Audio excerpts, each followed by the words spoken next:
চাপটি, পরাটা, রুটি, হাঁসের গোস্ত, গরুর গোস্ত না আছে কি সেখানে। চইলাইলাম সেইখানে, যে ভাইরাস বলতে পারেন, ভাইরাল বলতে পারেন, যে যেটা বললা শান্তি পান। আসসালামু আলাইকুম, হ্যালো এভরিওয়ান, সকলে কেমন আছেন কমেন্টে কইয়া যায়। এখানে যায় নাই এমন কোনো মানুষ নেই, খুব কম মানুষই আছে যারা এখন পর্যন্ত যায় নাই। তাই এতক্ষণে বুঝে গেছেন ফুড ব্লগার আর টিকটকারদের বিশিষ্ট জায়গা 300 ফিট। তাই মোরাও ঠিক করে ফেলাইলাম, মোরাও চলে গেলাম ফ্যামিলি শুদ্ধা হগলডি। 12টার সময় হগলডি মিল্লা 300 ফিটের উদ্দেশ্যে বাইরাইলাম। আমরা সকলটি মিল্লা গান গাইতে আসিলাম, গান শুনতে আসিলাম, আর অনেক অনেক গল্প। তাই রাইড যেহেতু অনেক জ্যাম তেমন একটা আসিল না। তাই কি আর কমু, 300 ফিটের রাস্তা দেখলে পুরা মনটা শান্তি হয়ে যাবে। এত সুন্দর রাস্তা করছে, একবার গেলে বারবার যাইতে ইচ্ছা করবে। তাই মোরা কইতে কইতে চলে আইছি।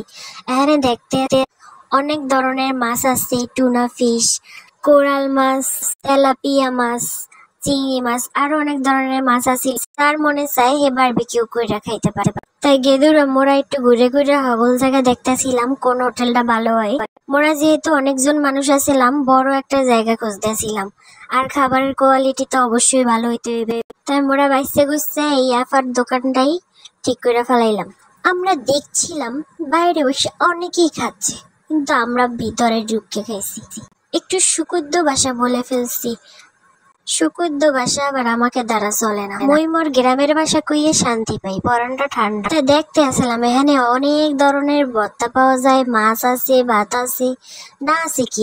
তাই মোরা যাই একটা জায়গায় বইয়ে পড়ছি, বইয়ে মোরা সব ধরনের খাবার অর্ডার দিয়ে দিছি, যে যেটা খাইবে আর কি। তাই সকলটি বর পর মই আবার একটু ঘুরে ঘুরে দেখতে আসলাম কোথায় কি আছে না আছে।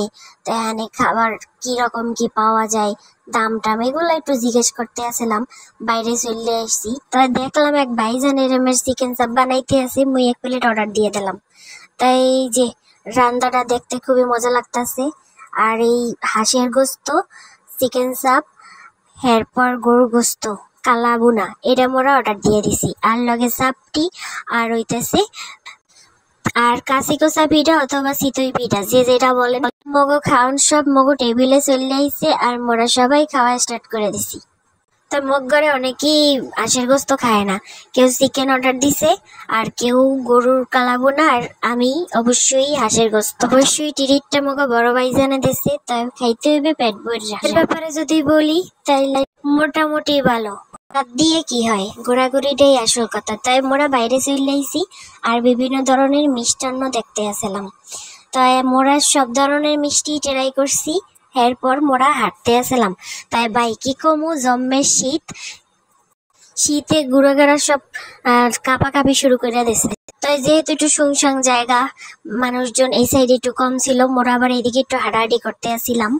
মই একটু ঘুরে ঘুরে দেখতে আসলাম। ক্যামেরাটা আমগো ছোট বাইরের হাতে। অনেকক্ষণ হাঁটাহাঁটির পরে অনেক শীত লাগতে আসলে পরে অর্ডার দিয়ে দিলাম চায়ের। চা খাইতে খাইতে মগো যাওয়ানোর টাইম হয়ে গেছে। চাটার মোটামুটি আসিল, তেমন একটা ভালো না। তারপর মোর অনেক রাইত হয়ে গেছে, সকলটির সয়ে ঘুম। তারপর যাই মুহূর্তে তখন আর একটা মিষ্টি বাড়ি হাতে ধরাই দিছে। এরপর হে মিষ্টিটাও শেষ করলাম। তারপর মোরা সবাই আবার আড্ডা শুরু করলাম। এরপর চলে গেলাম এই বিশিষ্ট ভাইরাল পয়েন্টে, যেখানে সবাই যায় আর সবাই ভিডিও করে আর ব্লগ বানায়। কি আর কমু, অনেক বাতাস, চোখ মেললা তাকান যাইতেছিল না, এত বাতাস আসিল। তাই মই একটুখানি ভিডিও করে নিলাম, ছবি টবি তুললাম, দেখতে আসিলাম সবকিছু। মই আর মোর জামাই দুজনে মিললে হাঁটতে আসলাম একসাথে। জায়গাটা যাওয়ার মতন জায়গা, আর খুবই সুন্দর, গেলে মনটা ভালো হয়ে যায়। যদি কেউ মন খারাপ থাকে অবশ্যই যাইতে পারেন। ওগুলি ভালো থাকবেন, দোয়া করবেন, আম্মেগুলো অনেক অনেক দোয়া রইল।